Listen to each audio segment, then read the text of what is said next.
to those of you joining us on YouTube. And today's theme is forgiveness.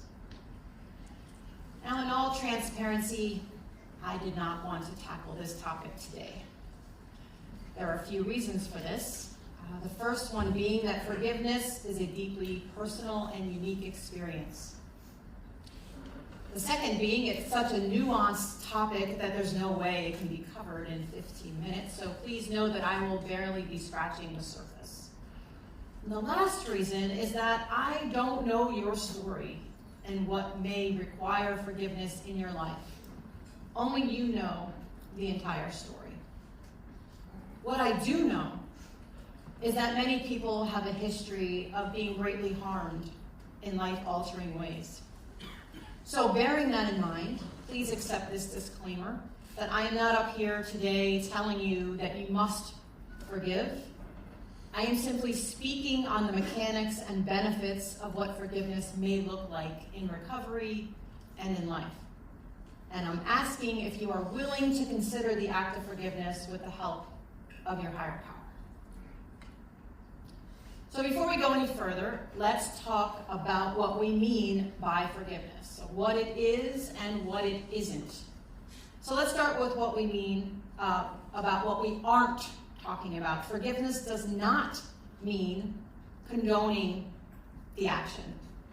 It does not mean forgetting or excusing the behavior. Forgiveness does not mean denying or minimizing your feelings or your hurt. And forgiveness does not necessarily mean reconciling with the offender.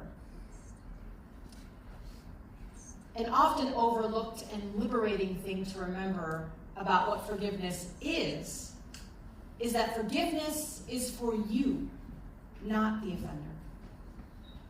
If someone deeply wounded me 10 years ago and I harbor resentment and unforgiveness toward that person, I, not them, have been suffering for the last 10 years.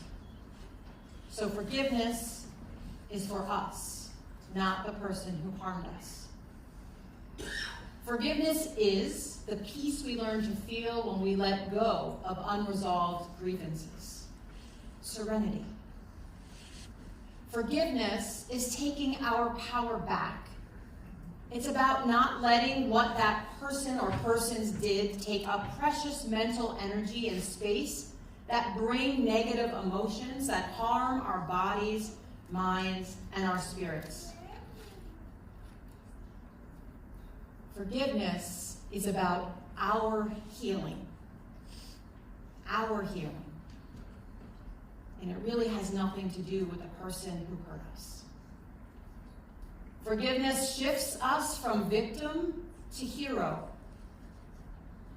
Forgiveness is a choice. Forgiveness is also a process, especially if it is a deep wound. Now, when thinking about forgiving others, I'd like to use Adam Hamilton's visual about the size of the harm, because let's face it, the things that need forgiveness range from minor to crushing. So Hamilton's context is that our misdeeds are like pebbles, small rocks, and big rocks. And in one of his messages, he illustrates this by adding pebbles, stones, and large rocks in a backpack and then strapping that backpack on while he talks on the stage. And his thing is that when we carry out these misdeeds in our lives, they cause us guilt and shame that we carry around all the time. And the rocks of all sizes represent the guilt and shame that weighs us down until we can get rid of these feelings. And I agree with what he's saying. And my thing is, when we live in unforgiveness towards others and ourselves, our resentment becomes like these rocks of all sizes that we bear the burden of carrying around with us every moment of every day. And that gets heavy. So pebbles could represent small slights to forgive, like harsh words or an irritated glance or being cut off in traffic, white lies, those kinds of things. Medium-sized rocks are a bit more serious. Hurtful words said to us by someone close to us, a lie that was not so little, and the like. And large rocks can be the size of, I don't know, a loaf of bread or a boulder that we have to drag behind us. Think criminal acts, betrayal, violations of trust, abuse of any kind.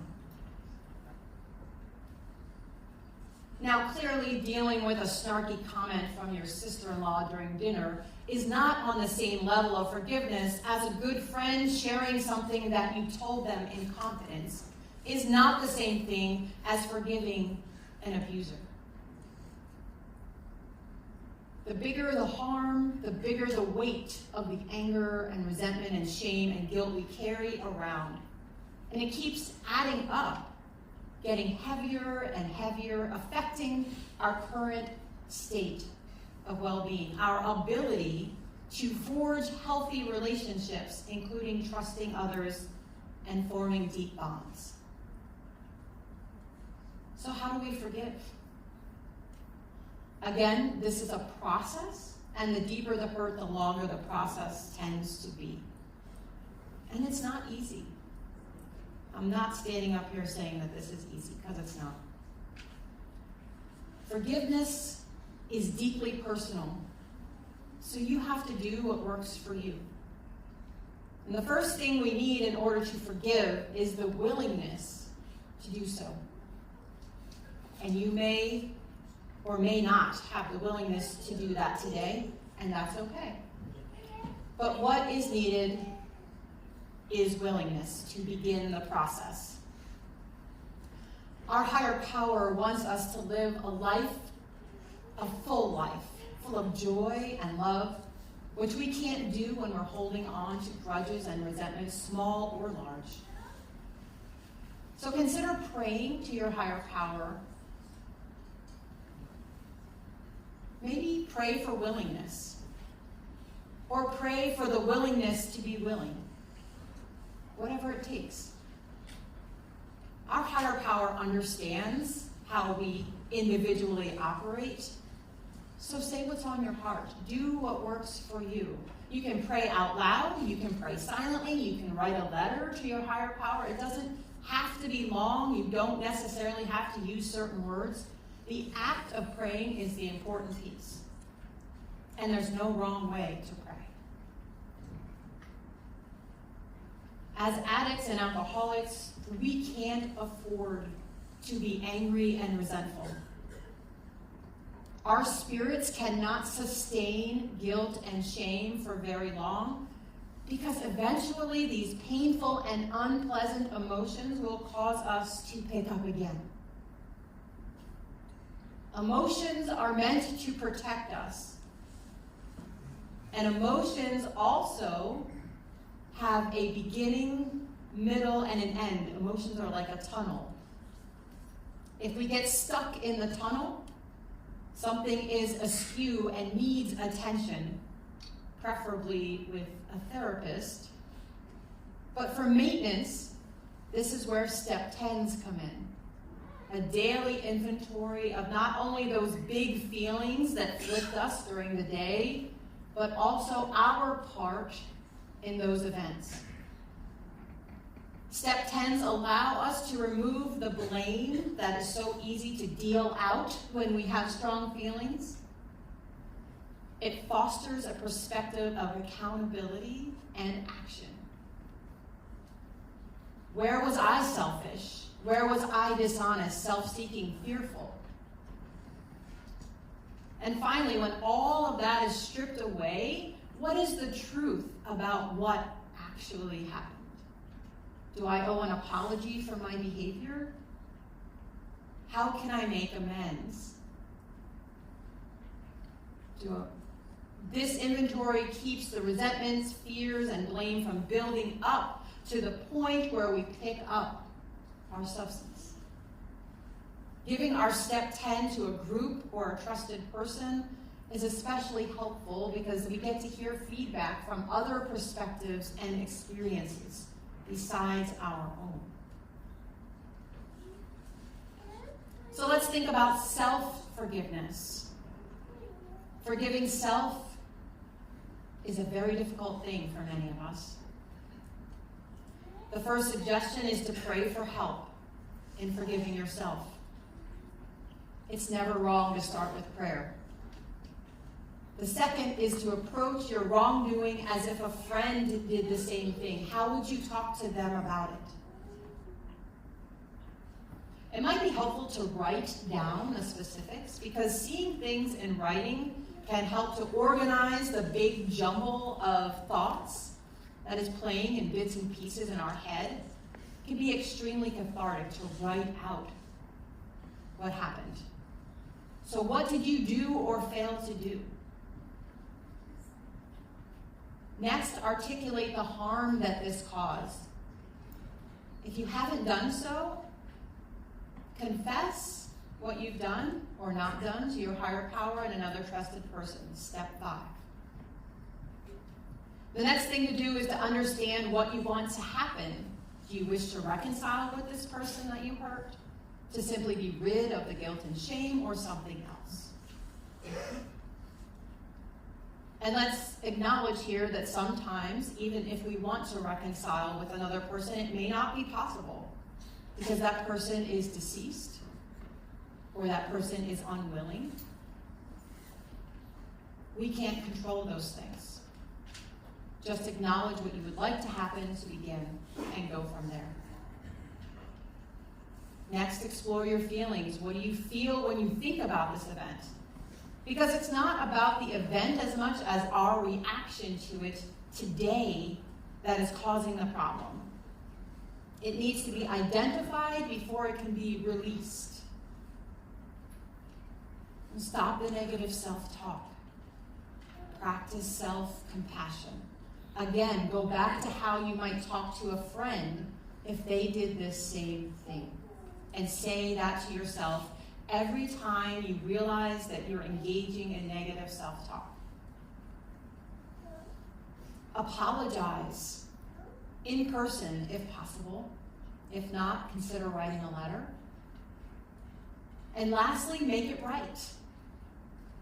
Step 9 is to make direct amends to such people wherever possible, except when to do so would injure them or others.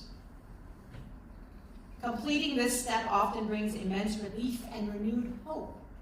Step 9 is about restoring peace through self-forgiveness, forgiving others, and making amends, which is essential to recovery. To make amends, look for a way to be kind to those whom you have hurt. Living amends means actively changing our behavior, not simply apologizing, although that's a good start. If you missed your daughter's championship soccer game, make it right by volunteering to be the assistant coach next season.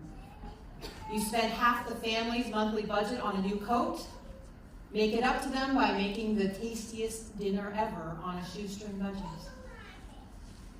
Even if the person you hurt is absent from your life, you can still make it right by providing kindness to someone else, paying it forward.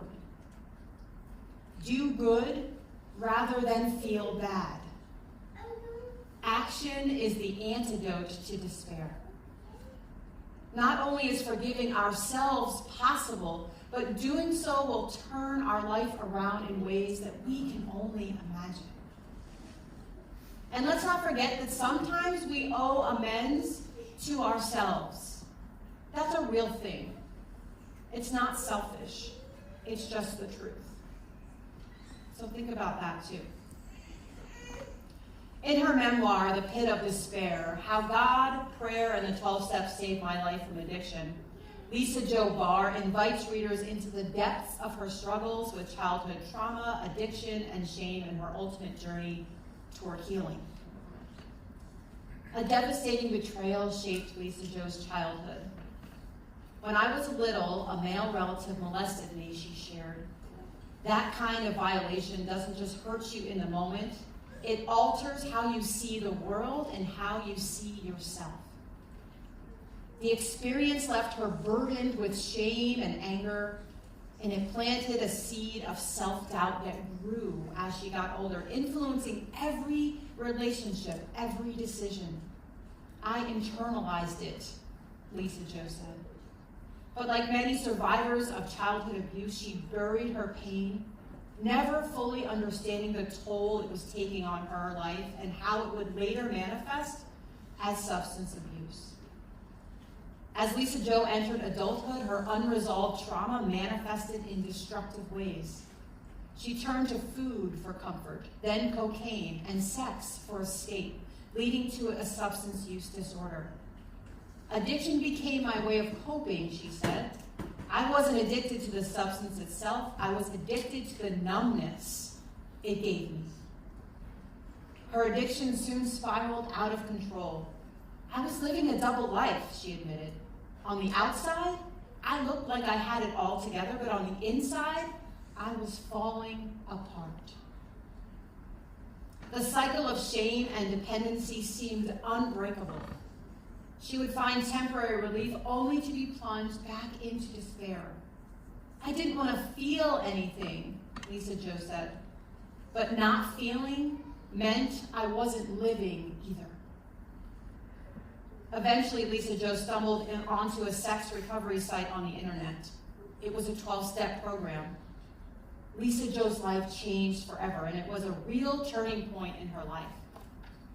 It wasn't an overnight transformation, she admitted, but slowly I began to feel something I hadn't felt in years: hope.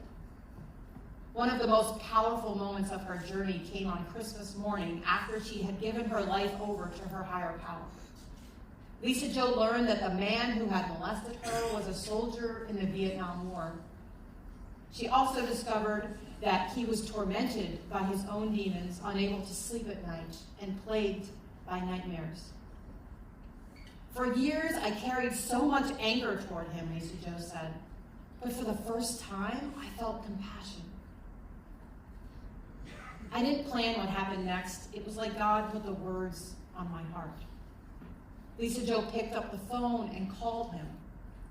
We talked for a while, and I told him I forgave him, she said. There was silence on the other end, and then he said, "Thank you." The act of forgiveness wasn't about excusing his actions.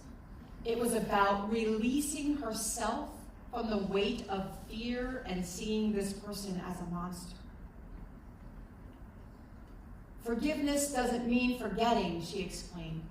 It means choosing freedom over bitterness. And forgiveness was only the beginning. Lisa Jo's healing journey required confronting the patterns that had kept her trapped for so long. It catapulted her life into a direction of freedom and empowerment and self-love. Through a 12-step recovery program, she began to take accountability for her life while surrendering to her life and her will to God. The 12 steps taught me so many things, she said. They gave me a framework for healing, not just from addiction, but from everything that had broken me. Through her book, Coaching and Public Speaking, Lisa Jo hopes to change the narrative. She wants others to see that recovery is possible, that they are not alone in their struggles as a recovering addict. When we share our stories, we break the chains of isolation, she said. There is so much power in saying, "Me too."